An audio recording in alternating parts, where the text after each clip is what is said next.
Auteur. C'est moins politiquement populaire. Francis Gosselin, pour savoir et comprendre l'économie.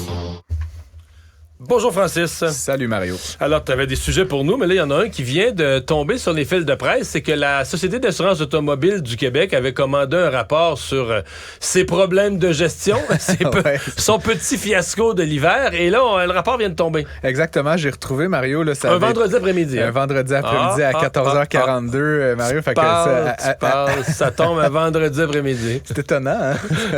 C'est comme si on voulait pas que les gens lisent.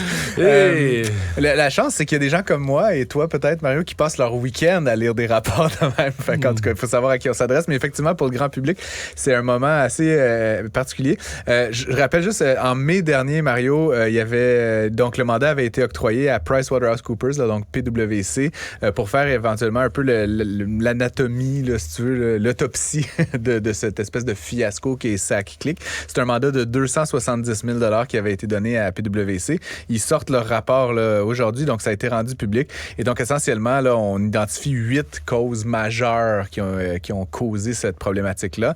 Puis, évidemment, ce qui est intéressant, je pense... Des causes externes, des malchances ou des gaffes, gaffes de la SAC? 8 causes internes et directement liées à des décisions. Bon, on rappellera d'ailleurs que le PDG a été licencié. Là, fait que déjà, on a coupé la tête.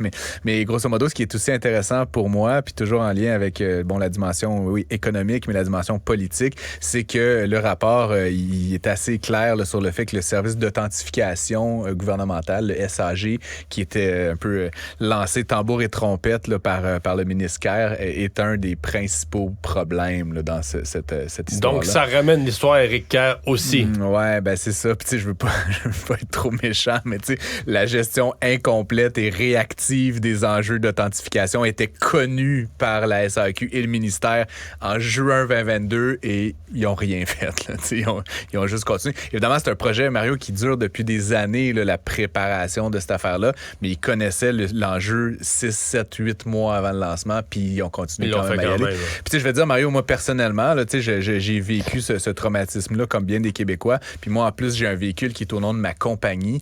C'est impossible, tu sais, fait que c'est comme... puis c'est toute la relation avec l'appareil gouvernemental là, au Québec, là, notamment en lien avec les impôts, puis les taxes, etc. Tu veux te connecter, il faut que tu aies un login à Québec, un différent login à Ottawa. Puis si tu les perds, il faut que tu appelles au téléphone, tu attends 1 heure, puis là, ils t'envoient un papier par la poste. Puis là, tu sais, c'est comme une affaire un peu... C'est comme s'il avait créé... C'est comme un peu la maison des fous, là, tu sais. Fait que de penser que ça allait rendre la SAQ soudainement efficace, puis qu'on allait juste clic, renouveler notre permis de conduire. Je pense qu'il y avait comme une certaine naïveté là-dedans, ce qui est un peu bizarre du point de vue, c'est vraiment business, là, managérial. Et donc, encore une fois, un rapport, j'ai pas réussi à trouver le rapport lui-même, là, il doit être traîné à quelque part sur l'Internet, puisque c'est dit dans le Journal de Montréal qui a été rendu public, mais je vais certainement le décortiquer ce week-end. On en reparlera peut-être en début de semaine prochaine. Qu'est-ce que tu penses de la nouvelle idée de la Ville de Montréal pour attirer plus de gens au centre-ville? Ben, tu sais, ça, pour attirer plus de gens au centre-ville, Mario, tu sais ce qu'il faut faire? Il faut leur charger plus d'argent. Tu sais, c'est comme, c'est une logique économique inversée, en fait. Et donc là, ce qu'on apprend aujourd'hui, c'est qu'à partir du 15 novembre prochain, les horaires tarifés vont être prolongés, en fait. Donc maintenant, il va falloir payer son parcomètre plus tard en soirée, jusqu'à 23 heures. Je suis certain que les restaurateurs, les cinémas, les salles de spectacle, tous ces gens-là vont être ravis, surtout que dans plusieurs secteurs de la ville. Mais la ville dit pas que c'est pour faire plus d'argent. Ben, c'est non, ils disent que ça va dynamiser. J'ai vu un peu, ça va dynamiser. Oui, c'est pour dynamiser, exactement. J'adore ça. C'est comme je te dis, c'est comme des gens qui sont jamais allés dans des cours d'économie, j'imagine, là, qui pensent qu'en rajoutant des taxes, des impôts et des charges, ça va encourager les gens de venir. Je pense que l'idée là, derrière tout ça, c'est possiblement que les gens vont venir en bicyclette. C'est quand même drôlement trouvé de lancer ça le 15 novembre. Là, je sais pas, moi, je fais du vélo, Mario, comme bien des Québécois. J'aime ça faire du vélo, mais généralement, à partir du 15 novembre, j'arrête de faire du vélo. Donc, tu sais, c'est un peu particulier aussi. On sait que le centre-ville souffre énormément actuellement du faible achalandage. Ça continue le post-pandémique. Mais parce que l'idée du parcomètre, c'est d'avoir un roulement. Par exemple, les parcomètres dans les zones commerciales, c'est d'éviter que des gens passent la journée là. Donc, qu'un nouveau client qui vient au Labé Centre-Ville ou au Centre Eaton, mais il y a un roulement de place qui se libère. J'ai toujours compris que c'était ça le sens du... Oui, et d'obtenir des revenus pour les villes, mais d'avoir un roulement. Mais on parle de 5 millions de dollars, là, donc c'est à l'échelle du budget de la ville qui est de 6-7 milliards. Mais là, rendu à 22 h le soir, il n'y a plus de... Non, c'est ça. Je veux dire, le roulement à 22h, à 23h, ça n'a plus rapport. C'est pas un argument qui a 20 ça. Puis comme je te dis, Mario, je sais pas concrètement, je suis pas un expert S-parcomètre, mais moi, mon expérience des parcomètres à Montréal, c'est que tu peux payer pour un maximum de 2 heures. Donc, imagine le scénario, tu t'en vas au cinéma, tu arrives à 8h15, tu rentres dans la salle, c'est sûr que ton parcomètre va expirer. Là. Ils vont donner des tickets, ça sonne comme une arnaque, un petit peu, toute cette histoire-là. Puis je comprends pas la logique derrière à ces heures-là où, justement, généralement, il y a des places disponibles, tu es rendu à 22h le soir. Là. C'est pas un moment de fort achalandage. C'est les gens qui finissent leur souper, qui finissent leur cinéma. C'est pas le moment où les gens arrivent, c'est le moment où les gens quittent. Et donc, d'essayer de capturer une couple de millions de dollars comme ça additionnels, c'est soit de la mauvaise conscience ou soit, encore une fois, une nouvelle forme de persécution de l'automobile. Puis donc, ça fait en sorte, encore une fois, que les gens, ils font quoi? Ils vont au 10-30, ils vont à Laval, ils vont où il y a du parking. Je veux dire, à la fin, on n'est pas dupes. C'est les mêmes films qui jouent dans ces endroits-là. Puis il y a des très bons restaurants en banlieue également. Je trouve ça particulier à l'époque où on essaie d'attirer des gens au centre-ville, de trouver toutes les façons possibles d'antagoniser les automobilistes. Premier vendredi du mois, c'était les chiffres sur l'emploi aujourd'hui. Et stable au Canada, positif au Québec? Très positif au Québec, Mario. Très positif, je veux dire, la variation n'est pas significative, mais je veux dire, on reste comme dans un autre univers que le reste du Canada. Juste à titre de rappel, le chômage au Canada, il est autour de 5,5 %. Au Québec, on a progressé, donc on était à 4,5 %. Puis tu sais, 1 %, Mario, là, sur des millions de personnes, c'est beaucoup, pas rien. Là. Puis là, en plus, on a progressé donc de 0,2 de point, donc à 4,3 %. C'est une excellente nouvelle. Ça veut dire que les gens, encore une fois, au Québec, continuent à travailler, mais c'est une moins bonne nouvelle dans la perspective de la pénurie de main-d'œuvre. C'est ça, je voulais dire. Pour l'entreprise qui cherche quelques employés, qui a besoin de monde, c'est pas une bonne nouvelle. Il y en a pas beaucoup de disponibles. Puis, tu sais, sans vouloir jouer du violon au nom des entrepreneurs, Mario, je pense qu'ultimement, collectivement, la pénurie de main-d'œuvre, c'est pas une bonne affaire. Tu sais, ça peut, à la marge, faire augmenter un peu les salaires, mais en ce moment, c'est un facteur qui limite la croissance économique et donc notre richesse collective. Quand j'entends des affaires de même, 4,3 %, puis tu sais, dans certaines régions, là, la métropole, la capitale nationale, qui sont en bas même de ça, ça veut dire que les entreprises ne trouvent pas des gens, donc ils limitent leurs ambitions. Ils sont plus capables de livrer, ils sont plus capables d'offrir le niveau de service auquel on s'attend. Ça limite donc la croissance, ça limite notre richesse collective. Ça, pour moi, c'est pas une bonne nouvelle. Fait que, c'est toujours le même paradoxe. La bonne affaire, on voit que le PIB canadien a diminué un petit peu là, au deuxième trimestre. On s'enligne sur un genre de soft landing, peut-être petite récession ou en tout cas stagnation.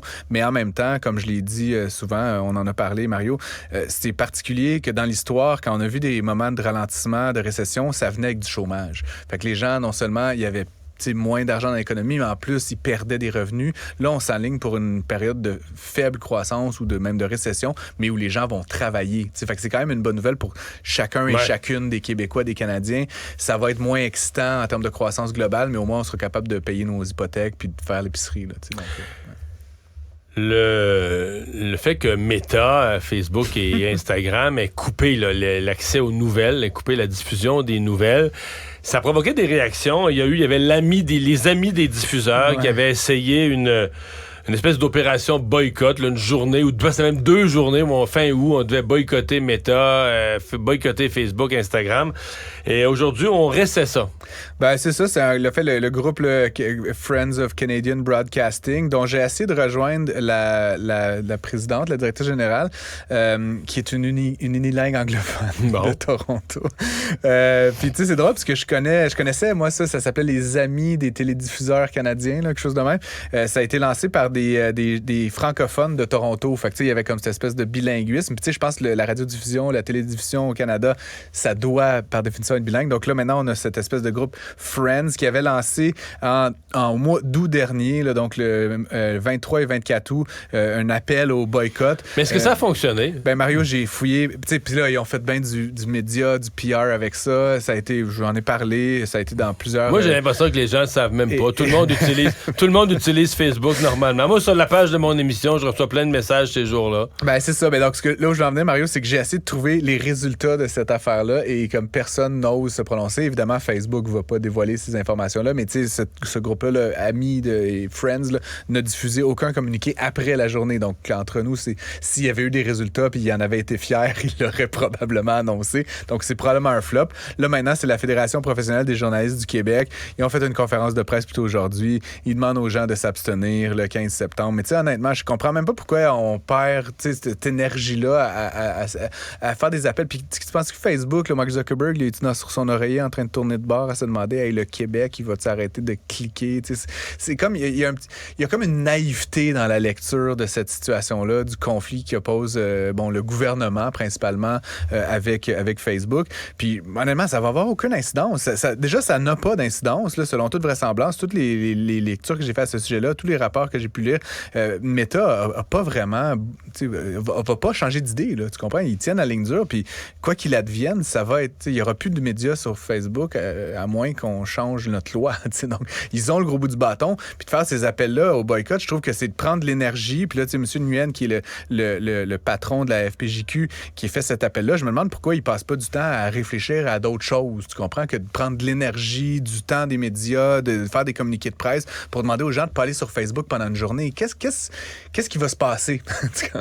Est-ce qu'on va mettre des poubelles en feu? Je vais aller plus loin, c'est que c'est même difficile de le faire savoir à la population. Exactement. J'ai même l'impression que 95% de la population ne reçoit même pas le message qu'il y aurait soi-disant une journée de boycott. Advenant que les gens le sachent, je suis pas sûr que ça fonctionnerait non plus. Non, puis je vais t'avouer, Mario, que moi, tu sais, j'en parle souvent de ces questions-là avec des amis à moi. Puis, tu sais, j'ai des gens qui me disent qu'ils s'en foutent qu'il n'y ait pas de médias sur Facebook. Tu sais, à la fin, comme s'ils veulent s'informer, ils vont aller sur le site du Journal de Montréal, ils vont aller sur le site de la presse. C'est ce qui semble se produire, d'ailleurs. Ben, c'est ça. Puis sinon, et qu'il n'y en ait pas, ben, c'est juste, je vais aller sur LinkedIn, je vais aller sur Twitter, X, tu sais, je vais aller ailleurs, mais qu'à quelque part, ça n'a pratiquement pas d'incidence sur la fréquentation de Meta. Donc, encore une fois, je pense que dans toute cette histoire, c'est comme un dialogue de sourds, puis je comprends pas que des gens quand même intelligents, là, la FPJQ, là, c'est pas des tweets, là, qui prennent autant d'énergie, de ressources, de temps et d'argent à organiser des espèces de non-manifestations. Comme je te dis, ça me rentre pas dans la tête, Mario.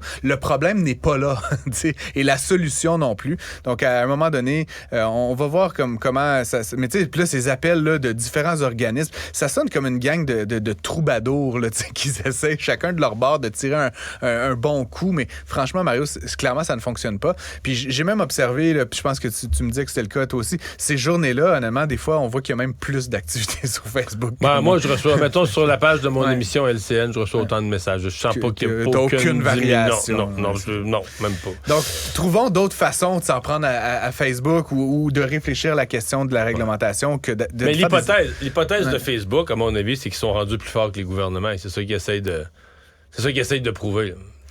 Plus fort que les gouvernements, je veux dire, à quelque part, on a fait un espèce de game of chicken. Là, on a joué notre main au poker beaucoup trop vite avec des mauvaises cartes, puis Facebook a collé notre bluff. Tu sais, je veux dire, pour moi, c'était évident. Facebook emmenait du trafic sur les sites des médias, puis éventuellement, évidemment, ils sont accaparés se faisant beaucoup de la publicité, mais ça reste que les médias, ils vivent des clics sur les sites des médias. Donc, de dire, on va vous faire payer pour nous emmener du trafic, je veux dire, dans l'esprit de l'Internet, Mario, moi, qui blogue beaucoup, etc., je mets des hyperliens vers du monde, je vais pas payer pour mettre des hyperliens dans mes articles. Tu comprends? Il y avait quelque chose d'un peu bizarre dans l'idée même de ces 18. Puis là, évidemment, d'y aller un peu... Comme je dis, je suis pas contre le fondement de cette loi-là. C'est juste de la façon que ça a été emmené, un genre d'ultimatum à Facebook. T'as des doutes sur que ça pouvait avoir des succès. Ça n'allait jamais marcher. Tu comprends? Fait que on a voulu jouer au tough guy. Puis effectivement, comme tu dis, on a mal jaugé la réaction de Facebook. Puis là, on est un peu pris avec cette patate chaude-là. Tu sais. J'ai bien hâte de voir ce que la ministre va en faire. Apparemment, ils sont assis avec Meta à la table de négociation. En discussion avec eux. C'est prendre un café, c'est pas avoir des discussions. Merci. Je t'en prie. Bye bye, bonne fin de semaine. Bonne fin de semaine.